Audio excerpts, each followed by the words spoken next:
What's going on, everybody? Man, Eric Wilson, Sports Arena here on a Monday morning with you. Uh, wow, so much to talk about, so much to get into. I mean, this weekend was just jam packed. But I had to get my man Alex Fleming in here this morning just to talk about a couple things related to the NFC South. So, first and foremost, good morning, my brother. How are you, sir? What's going on? Man, South is crazy right now. It is. It truly is. Before we jump into that, though, really quick, we got to show some love and respect to Dak Prescott. I mean, that was a very unfortunate injury that happened to him yesterday. Prayers for a speedy recovery. I don't see him coming back at all this season, but hopefully next season that brother can get right and get back to playing at that level that he was at. So just wanted to share my thoughts on that with Dak. Even though, listen, I'm taking the team out of it because I never want to wish that type of injury on anybody. For all of the haters that say, why are you going to pay this man? This man doesn't deserve to get paid. This is why they chase the bag. This is why they try to get paid. So if something like this happens, they have an insurance policy. That 31.4 million over the span of his 5-year career, that's not going to hold him down. Does it make sense now? To some people, it still doesn't, but we can definitely dive into that at a later time. What I want to focus on right now is just how crazy the NFC South is, man. I mean, first and foremost, as we found out this morning, Dan Quinn and the general manager of the Atlanta Falcons, as you call them, gone. 0-5 start, gone. I mean, I need you to speak on this one, man. For real. Didn't we speak on this during the COVID lockdown time? We did. Yes, sir, we did. Didn't I let you know back then that the Atlanta Falcons are going to be straight trash this year? You're shaking your head because you know I'm right. This is one of those times where it hurts to be right because people getting fired. My dog Daryl Orlando Ledbetter losing his bow tie, and he's got to report on this trash. I mean, guys, if you were paying attention in April and May, Eric Wilson and I tried to let you know what the state of this division was. And if the Saints win tonight, you have the Saints, the Bucks, and the Carolina Panthers, which is exactly how we had it when we talked about this 4 or 5 months ago. So Yep. no, I'm not surprised at all. The Atlanta Falcons are a disgrace. They're a joke. They're under 500 ever since that fatal collapse in the Super Bowl. Matt Ryan's digressed. Julio Jones doesn't even want to take the field. Calvin Ridley's taking over his number one spot. Todd Gurley, a guy with bad knees, is the best thing on that Falcons offense? Are you really? Is this the Twilight Zone? Oh wait, it's 2020. That's right, it's 2020. This is the Twilight Zone. And I'm gonna keep saying it until you clowns hear me, acknowledge me like Roman Reigns, or actually start paying attention. I told you guys that Falcon defense is recycled garbage. Bro, I'm gonna get you one of them Roman Reigns shirts that says "wreck everyone or everybody and leave." I'm gonna get you one of them because since April, the things that you have spoke about have just come to fruition. First and foremost, it was the fact that finally Bill O'Brien is gone, and now we follow that up with I see the grin, and we follow that up with Dan Quinn and the Atlanta Falcons pretty much cleaning house. But there is one team that we are just not even seeing or people aren't seeing and they are flying under the radar.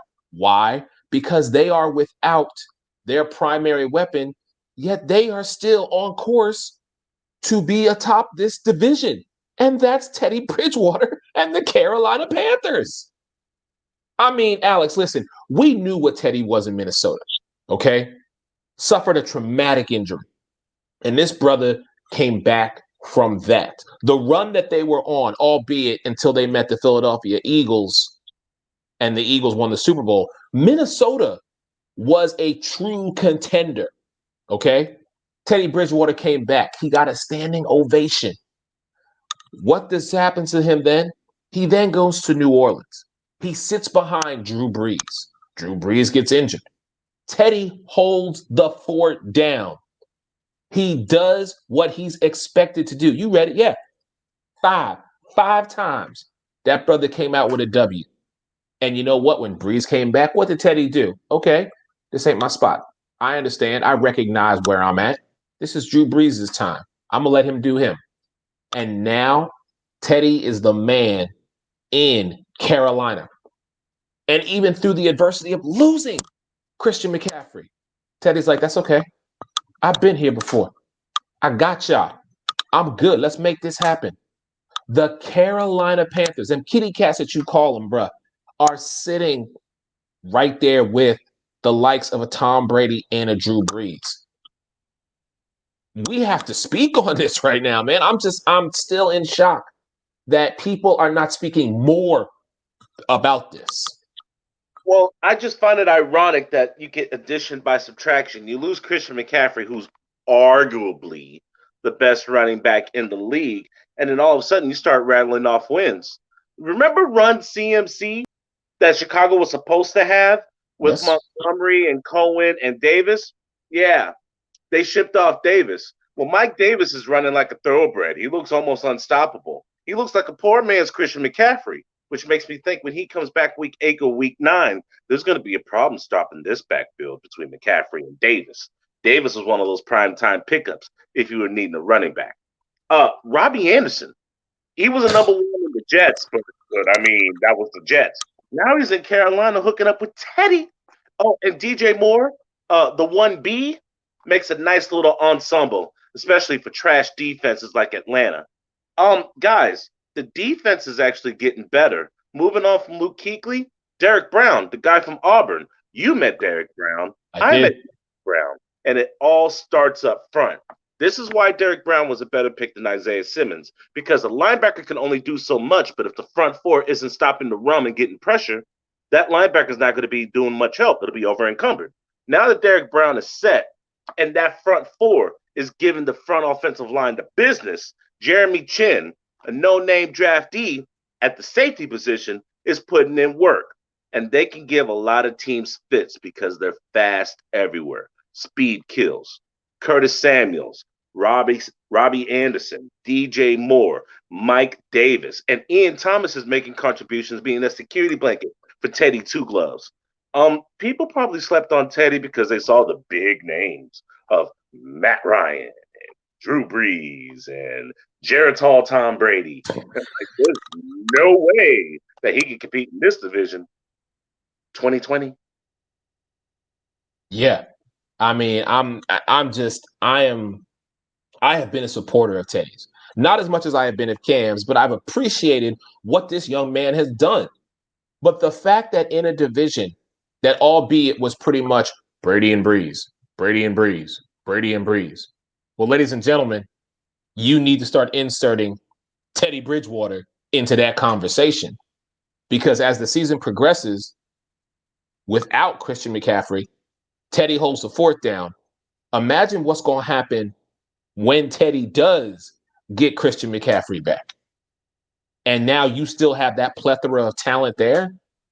And you know it is definitely 2020 when our friend, Mr. Sports Illustrated contributor, Danny Thompson, changed his profile picture on Facebook, ladies and gentlemen, to a Carolina Panthers logo. You know it's bad. Like I hesitate calling him because I don't know what he's gonna say right now. I really don't. I leave him alone. The fact that he beefed up this week and he doubled down because he thought the Atlanta Falcons were going to beat down the Carolina Panthers like they always do. Atlanta's 8-1 against Carolina up until Sunday. Well, now you make that 8-2. You made this man change allegiance. That's how bad these Atlanta Falcons are. Dimitri should have been gone 2 years ago. Quinn should have been gone last year. And you know what? You need to trade Julio Jones. This team isn't going anywhere. You're not doing anything. That offensive line is barely better than the Bucks, and that's not saying much. That defense, bro. Ooh, where do I get started on that defense? All right, I believe that I had a debate with the gentleman, and Joe, Joe. And I tried to tell him that his defense is SAWFT, soft. You did. Well, now, sitting at 0-5 and in the Sunshine sweepstakes, do you get rid of Matt Ryan and everything else because Raheem Morris isn't the answer? Hell, Dirk Cutter need to go too because he's probably going to sabotage people because he's calling the offensive plays. He was garbage in Tampa, and ever since the Super Bowl, he's been garbage as the offensive coordinator. So as far as I'm concerned, he didn't clean enough of the house. You needed the spick and span and the fabuloso. You are done cleaning everything up. I'm very surprised that Arthur Blank would bring Dirk Cutter back after what happened in that Super Bowl. But he did. But I digress. If this is the only part of the cleaning that you've done, if you cut your nose to spite your face, I don't see Atlanta doing nothing else this season. Julio, Calvin, they both need to be traded. Matt Ryan, I have said that Kirk Cousins is the walking piece of mediocrity. I have never given Kirk Cousins much love. And I have put Matt Ryan, even though he has great numbers, I have never put Matt Ryan in the conversation as a great quarterback. And people have just berated me. They're like, oh my God, how can you not? I'm like, what has he done? What has Matt Ryan done? And I just want to say to all those haters out there and all them trolls out there who used to just yap in this ear and yap in this ear with me about Matt Ryan this, Matt Ryan that, where you at now? Keep your head under the rock that you've been living under. Because I'm telling you right now, I don't know much, but when I know something, I'm going to ride it till the wheels fall off. And the wheels on the Atlanta Falcons have fallen off. They need to Fred Flintstone the rest of this season to even try and save themselves at least some dignity and some respect. But if I was Arthur Blank, let Raheem run it. Let Dirk do his thing. But after this season, cleaning house from top to bottom. Julio, you got to get. I disagree with Ridley because he's on the rookie contract. Rookie from Alabama, Ridley's doing his thing. He's supposed to be a number 2, but now he's looking like a number 1.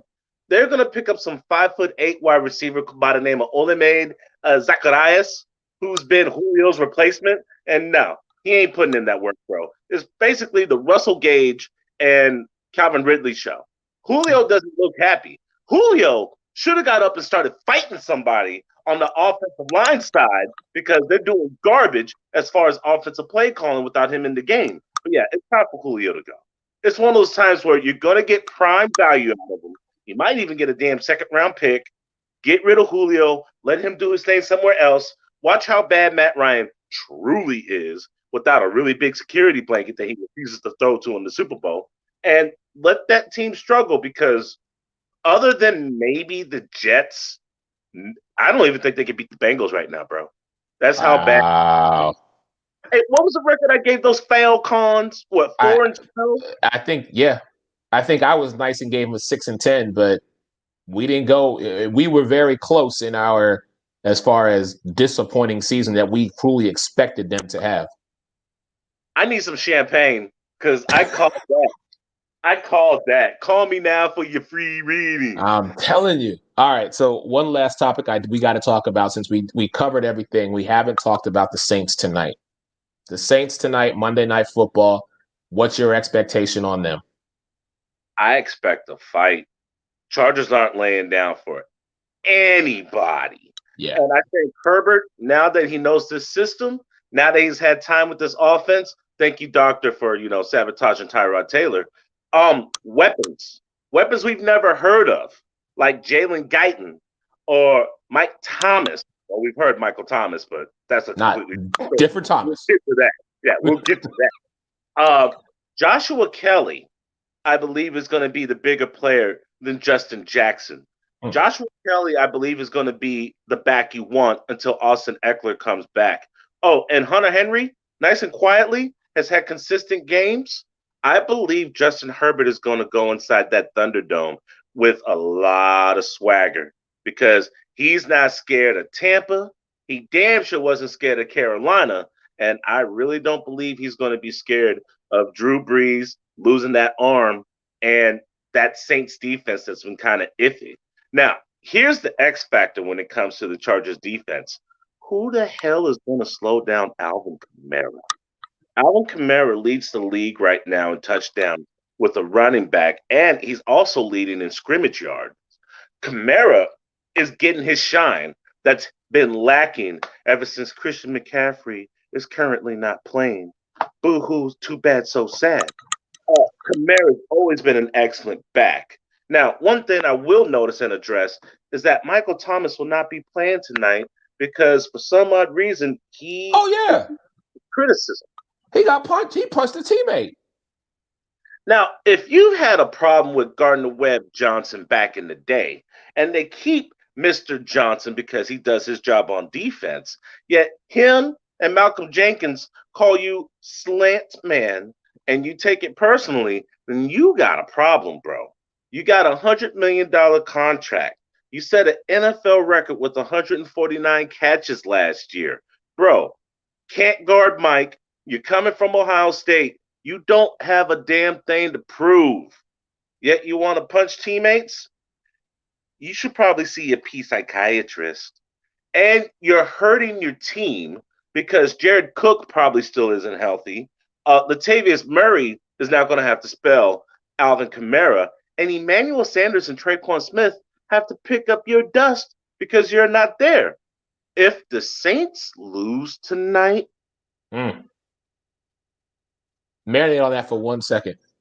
The Saints lose tonight, and Carolina moves into second place in that division. You know that's going to be the talk of every news outlet tomorrow, including us here at the Sports Arena. Your man Alex Fleming alongside Eric Wilson. Hey, everyone have a great Monday. We will be talking to y'all real soon. Have a good one.